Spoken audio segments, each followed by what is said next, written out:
bebas gula, rendah lemak, dan sumber serat. Tropicana Slim Almond Drink. Bismillahirrahmanirrahim. Jadi guna dari Komisi Nasional Hak Asasi Manusia adalah menjamin hak asasi dari manusia rakyat Indonesia itu sendiri. Yang kami rasakan adalah adanya perlakuan tidak adil dari seseorang yang akan menggunakan alat negara untuk kemudian menyalahgunakan undang-undang yang sebenarnya digunakan bukan untuk tujuannya. Jadi jelasnya adalah Undang-Undang ITE yang alhamdulillah saya termasuk perancangnya bersama dengan rekan-rekannya itu tidak digunakan untuk itu, tapi dipaksakan untuk kemudian digunakan menjerat masyarakat biasa yang kemudian bahkan tujuannya adalah sebenarnya untuk ilmu pengetahuan. Yang kami pertanyakan itulah hak publik untuk bertanya. Dan pertanyaan itu adalah pertanyaan standar, pertanyaan biasa. Kenapa ada seorang yang pernah menduduki jabatan publik tapi ijazahnya kemudian dipertanyakan? Itu sampel saja. Dan kami melihat adanya sindikasi yang sangat besar di sini. Ketika sebuah universitas yang sangat terkenal kemudian merasa harus mengikuti selera dari penguasa.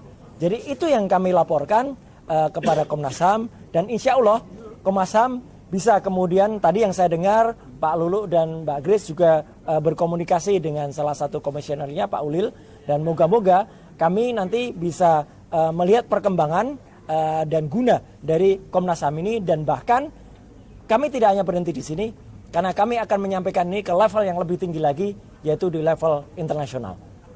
Apa yang terjadi hari ini terhadap klien kami, Bang Roy Suryo, Dr. Tifa, dan rekan-rekan semua, itu adalah bentuk kriminalisasi di mana berusaha di dalam penegakan hukum yang dilakukan, itu dilakukan terhadap ekspresi publik yang tidak hanya didasarkan pada opini, tapi juga didasarkan pada ilmu pengetahuan. Nah, bagaimana dengan sangkaan atau dugaan pasal yang kemudian digunakan? Nah, kalau dari kita dengar ya, keluhan atau aduan ya yang disampaikan oleh pelapor, dalam hal ini Saudara Joko Widodo, itu kan dia melapor merasa difitnah. Tapi kemudian oleh pihak kepolisian di dalam perkara ini digunakan pasal-pasal yang sifatnya itu adalah melindungi suatu informasi atau transaksi elektronik yang bersifat sistemik. Artinya mungkin informasi perbankan dibobol, informasi resmi dari sebuah situs pemerintah, BPJS dan seterusnya. Itulah yang ancaman penjaranya 12 tahun penjara, yaitu pasal 35 Undang-Undang ITE, atau pemalsuan bukti, menyembunyikan informasi, proses hacking dan lain-lain di pasal 32 Undang-Undang ITE. Kita tahu selama ini orang tidak bersetuju dengan orang lain atas pendapat yang dia tidak suka, tidak menggunakan cara-cara seperti itu.